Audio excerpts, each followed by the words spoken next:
वाह क्या ही खबर है। ये खबर वाकई ऐसी है कि बंदा हंसे या रोए, ये फैसला करना मुश्किल हो जाता है। कराची में डाकुओं ने एसएसपी और सूबाई हुकूमत की तर्जमान के घर पर डाका डाल दिया। अब ये वही एसएसपी हैं जिनका काम था कि आवाम को डाकुओं से महफूज रखें।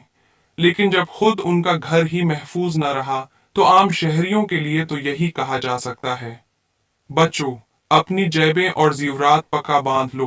अब तहफ़्फ़ुज़ सिर्फ अल्लाह के भरोसे पर है।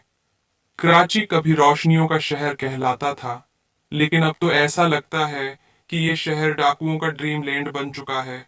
वाकई कराची रोशनियों का शहर है या डाकुओं का होम ग्राउंड, कुछ पता नहीं चल रहा। एक जमाना था जब लोग शाम को सीवियों पर चहलकदमी करने निकलते थे। अब लोग सिर्फ घर की दहलीज पर निकलने से डरते हैं। फर्क सिर्फ इतना आया है कि पहले अवाम डाकुओं के रहम करम पर थे और अब पुलिस वाले भी शामिल हो गए हैं।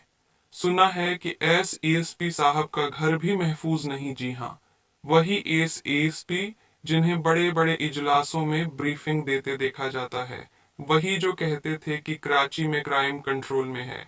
अब लगता है कंट्रोल डाकुओं ने अपने हाथ में ले लिया है। हैरत तो इस पर है कि वारदात के वक्त गनमैन सरकारी राइफल के साथ लॉरियों में महू खवाब था। अब बंदा पूछे, हुजूर, ये सिक्योरिटी थी या स्लीपिंग ड्यूटी?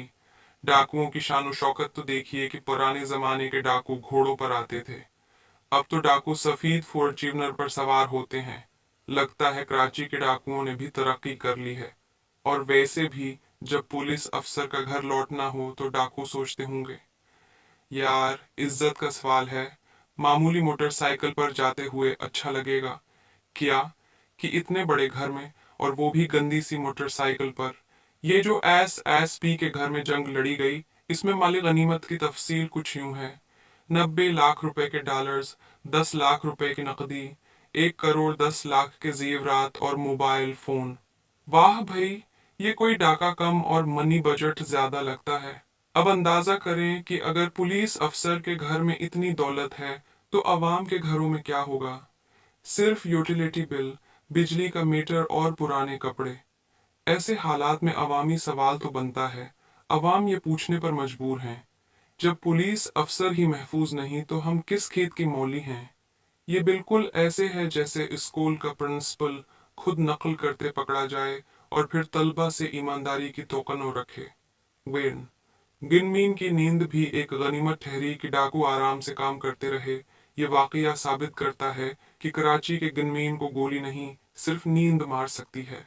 ये सोचकर डाकू भी खुश हुए होंगे कि यार, ये तो फर्स्ट क्लास मौका है, बंदा ख्वाब में गार्ड ड्यूटी कर रहा है। 2, यहाँ एसएसपी की पोजीशन बड़ी अहम थी।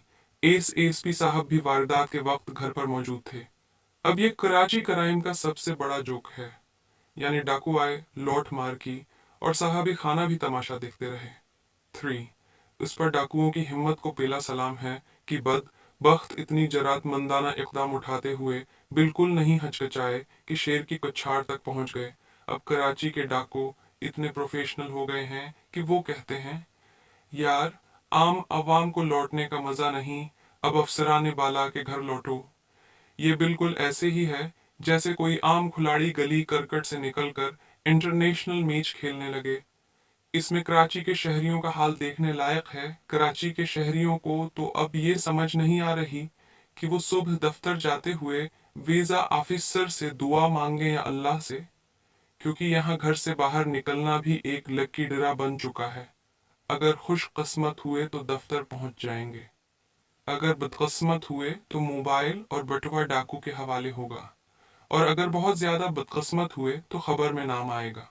हुकूमत और दावे भी यहाँ बड़े याद आए कि हुकूमत रोज दावी करती है कि कराची में अमन व अमान की सूरत हाल बेहतर है।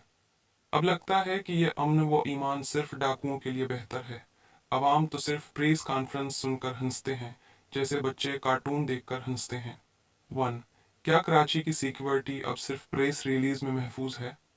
2, क्या डाकुओं को भी कोई एनओसी मिलता है कि कौन सा घर लौटना है?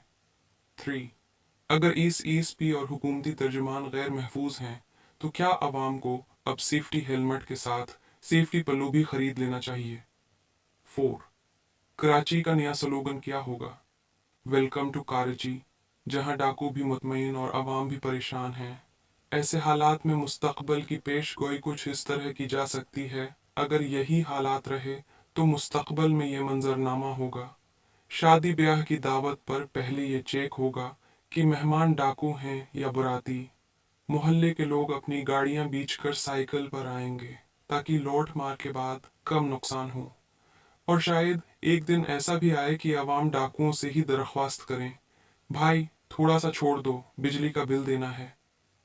कराची के हालात पर हंसना भी मजबूरी है, रोना भी, लेकिन ये हकीकत है कि जब मुहाफिज ही गैर महफूज निकलें तो फिर अवाम का अल्लाह ही हाफिज है। अब शहरी यही सोचते हैं कि या तो डाकुओं के साथ समझौता कर लो या फिर दुआ करो कि तुम्हारा घर उनकी लस्ट में न आए। वाह क्या ही खबर है।